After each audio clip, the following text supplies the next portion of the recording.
오늘부터 보네포가 쓴 옥증서간이라고 합니다.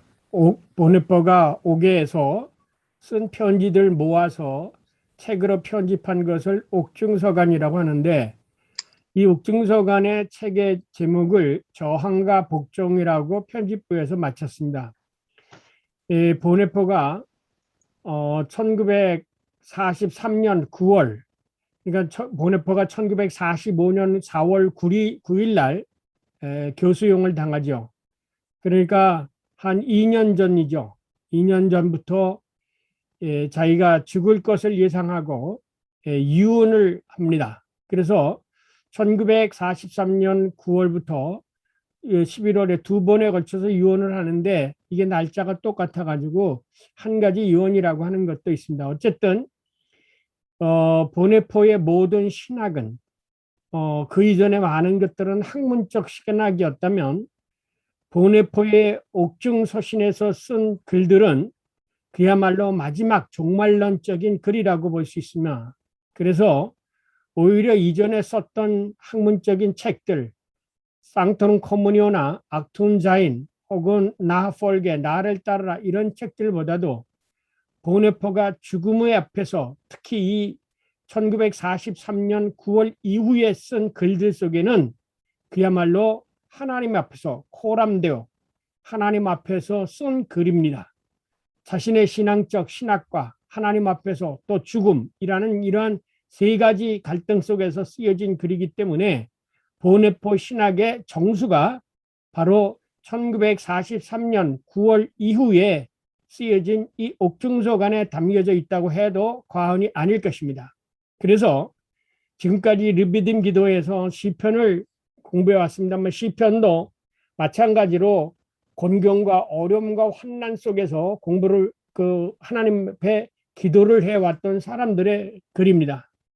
오늘로서 르비딤 기도회가 39주를 맞이합니다. 1년 52주인데 39주지요. 반 역사의 반을 1년 반을 넘었습니다. 그래서 이번 학기에는 이 보네포의 시 12편을 가지고 그 12편 가운데 맨 마지막 그 시는 여러분이 잘 아는 선한 능력이라는 그 시죠. 그것이 이제 그 작곡이 되어 가지고 노래로서 구라파, 독일에서 크리스마스 가까이 되면, 겨울이 되면 많은 교회에서 그 노래를 부르고 예배를 드리는 것이 이 보네포의 그 죽음을 그리고 그의 신학을 기리는 그런 작업 중에 하나입니다. 그래서 우리 캐리그마 신학연구원 빈켈말대 신학대학원에서는 이번 학기에 이 보네포의 그 12편, 오늘부터 시작되는 이 유언으로부터 시작되는 그 시편 12편을 공부하려고 합니다. 여러분이 잘 아시는 대로 유언이라는 것은 마지막 죽기 직전에 쓰는 글이죠. 그래서 보네포가 이 유언을 썼을 때는 이미 죽음을 의식한 것이다. 그래서 유언의 첫 마디를 뭐라고 쓰고 있느냐면 내가 죽게 되면, 이렇게 쓰고 있습니다. 내가 죽게 되면. 그리고 11일 날 유언도 내가 죽을 경우에는, 이렇게 그 사랑하는 이 후배 에바르트 베트케에게 자기가 죽을 것을 예상하고 이제 유언을 씁니다. 그 책을 읽어보시면 알겠지만 유언에 다른 얘기가 없습니다. 우리가 생각할 때 죽음이라는 것은 정상적인 인간이라면 자기 자신에게 뿐만 아니라 타인 앞에서 그리고 하나님 앞에서 코람, 가장 정직한 순간이 바로 죽음 앞에 서 있는 인간입니다. 따라서 이 유언장을 썼다는 것은 보네포가 그의 삶에 있어서 자기 자신과 이웃 그리고 하나님 앞에서 가장 정직하게 서 있다고 하는 그런 의미를 우리가 읽을 수 있습니다. 왜냐하면 그 정직이라는 것이 어디서 드러나냐면 바로 이 세상에서 자기가 애지중지하던 아끼던 모든 것을 포기하고 이제 자기의 목숨을 비롯하여 모든 것을 하나님 앞에 받은 선물로 생각하고 하나님 앞에 서 있기 때문입니다. 그래서 고린도전서 4장 7절에 의하면 예수님께서 내게 있는 것 중에 받지 않은 것이 무엇이냐? 네가 받은 것을 어찌하여 받지 아니한 것을 자랑하느냐 이렇게 얘기하듯이 보네포는 이 유언장에서 자기가 가지고 있는 모든 것들을 포기하고 아끼는 물건들을 모든 사람들에게 나누어 줍니다. 이제 지금까지 유언이라고 생각하면 많은 사람들이 무언가 남기는 거라고 생각하는 게 유언인데, 이 보네포가 생각한 유언은 그게 아니라 그 테스타멘트이죠. 우리가 영어로 성경을 뉴 테스타멘트, 올드 테스타멘트라고 얘기하지 않습니까? 이 테스타멘트라는 말이 어디서 온 거냐면 라틴어 테스타멘툼에서 온 겁니다. 이 라틴어 테스타멘툼이라는 말은 무슨 뜻이냐면 유언이라는 뜻입니다. 그래서 우리가 성경을 읽을 때 어떤 마음으로 읽으냐면 예수님께서 그 마지막 유언을 남기신 것이라고 하는 그 마지막, 그렇기 때문에 성경은 종말론적인 에스카톨로지컬 미닝을 가지고 있는 것입니다. 왜?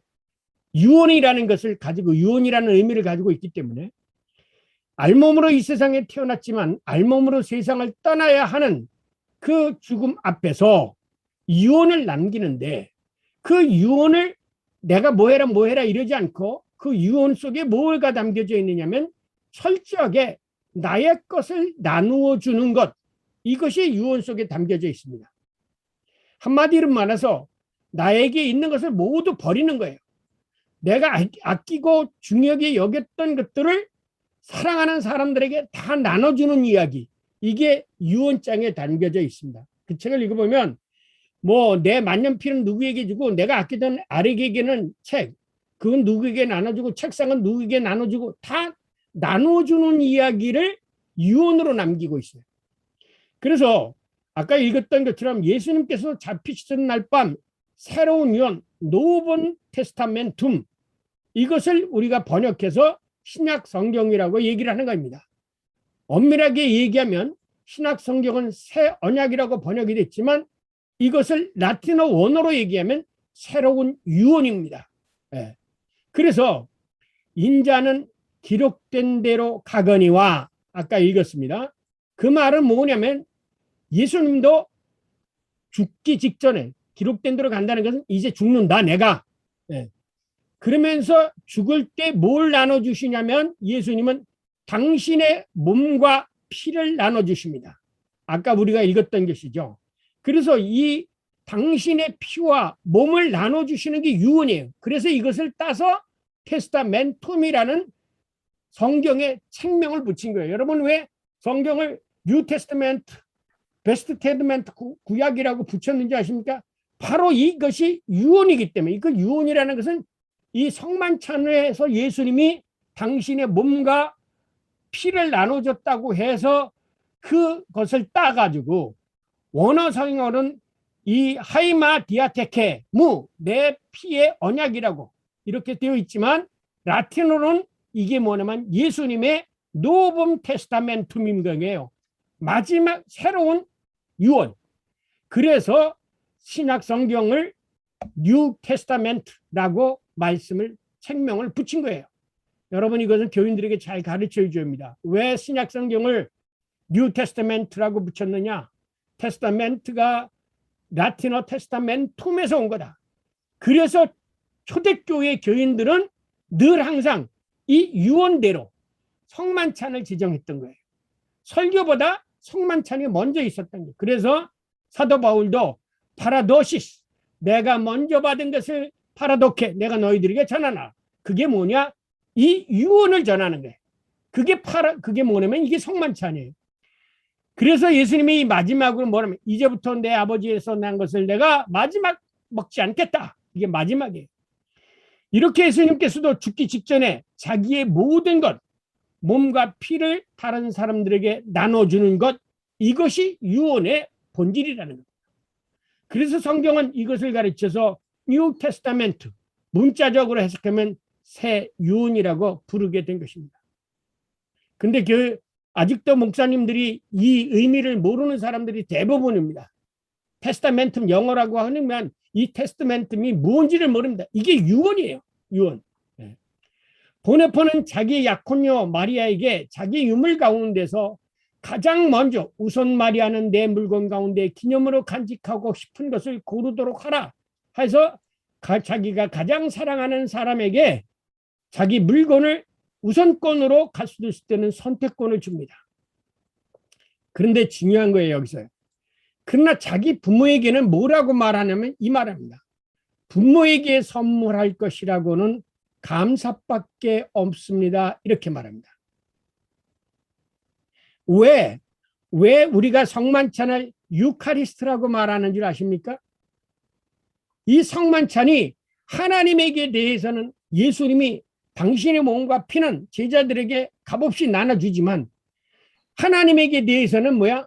감사합니다라고 하는 것이 마지막이었어요. 그래서 하늘으로 감사하시고 축사하시고 그랬잖아요. 그래서 이 보네포도 부모님에게 나에게 생명을 주시고 나를 키워주시고 인도해 주신 지금까지의 부모에게는 감사할 것밖에 없다. 이 감사가 뭐냐면 이것이 바로 유카리스트라는 말이에요. 라틴어로. 이게 감사기도예요. 그래서 이것을 성체라고 얘기하죠. 로마 캐톨릭에서 번역하시기를 이것을 감사의 기도라고 해서 이것을 유카리스트라고 번역하는데, 왜냐하면 예수님께서 이 세상에 떠날 때나 세상에서 계실 때 예수님이 가장 사랑해 주신 분은 바로 하나님 아버지예요. 그래서 예수님이 구름 속에서 이는 내 사랑하는 아버지라고 그 소리를 듣죠. 부모보다 자식을 더 사랑하는 사람이 어디 있습니까? 따라서 부모보다 더 감사할 사람이 세상에 어디 있습니까? 그래서 그 유언은 동시에 곧 감사, 테스타멘툼 에스트 유카리스티아. 유언은 곧 감사다.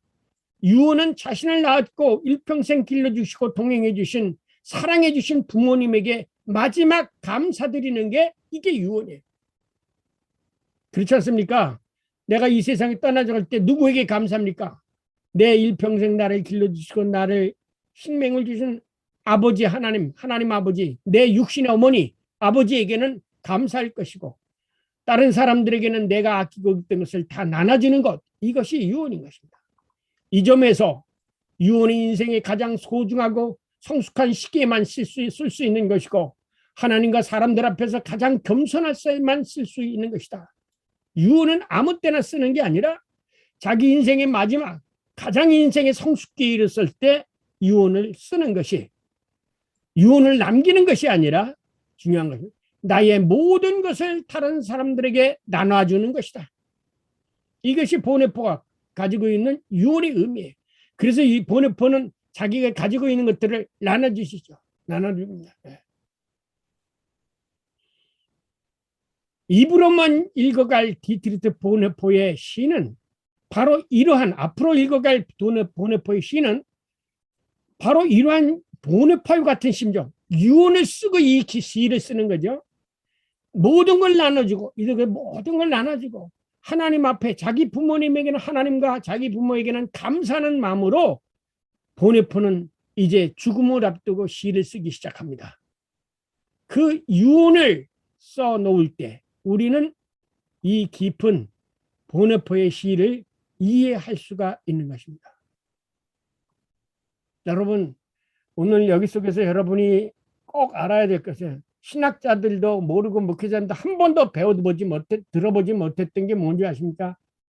테스타멘tum, 이게 유언이라는 거.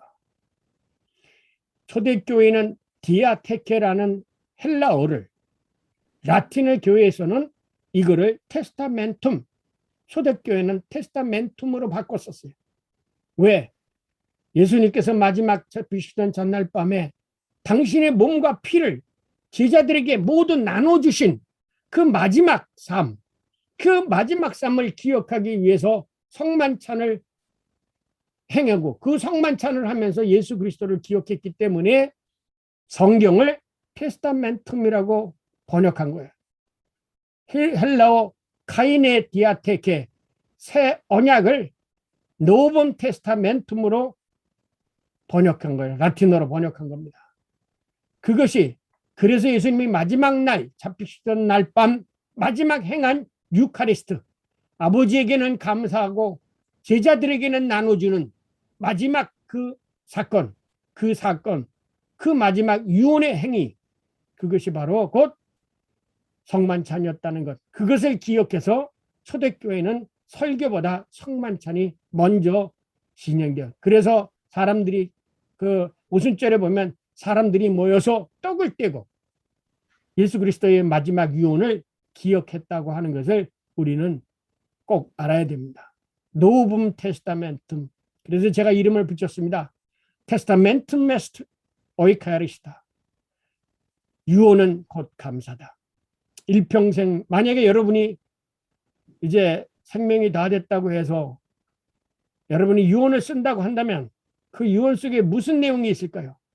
분명히 하나님과 부모님에게 되는 감사할 것밖에 없고, 또 이웃 사람들에게도 내가 여기까지 오겠도록 나를 도와줬던 모든 사람들에게 감사.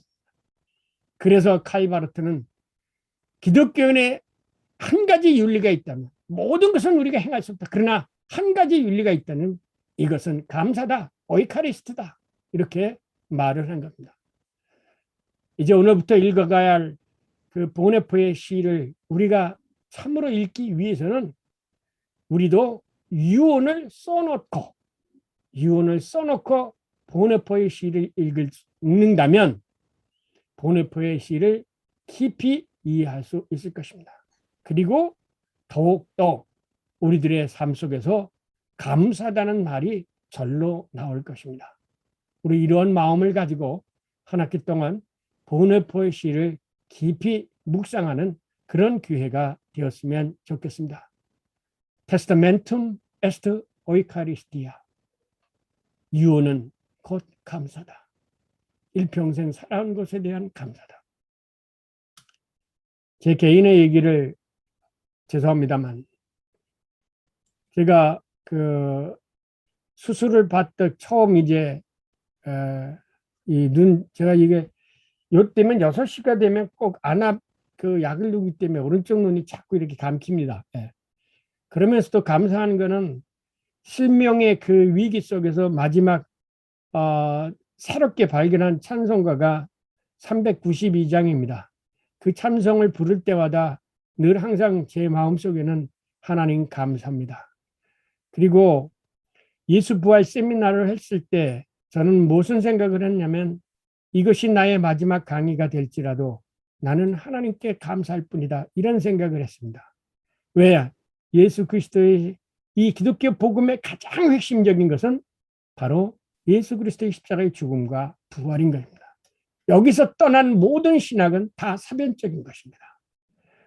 보네포의 신학에서 우리가 깊이 깨달을 수 있는 것은, 그분은 다른 사람들은 그런 일을 해본 적이 없지만 감옥소에서 쓴 죽음을 인식하고 쓴 글, 여기 속에는 그 어떤 인간의 사변적이고 관념적인 것을 넘어서는 겁니다. 몰트만도 그 포로 수용소에서 희망의 신학을 발견하게 되어졌던 것처럼 대부분의 사람들은 인생의 마지막 그 사선의 경계선에서 진리를 발견하게 되는 것입니다. 우리는 그렇기 때문에 이 유언을 써놓고 이 보네포의 시를 감상한다면 우리는 더 깊은 그 하나님의 세계를 발견할 수 있지 않을까, 그런 생각을 해봅니다. 우리 다 같이 함께 기도하겠습니다.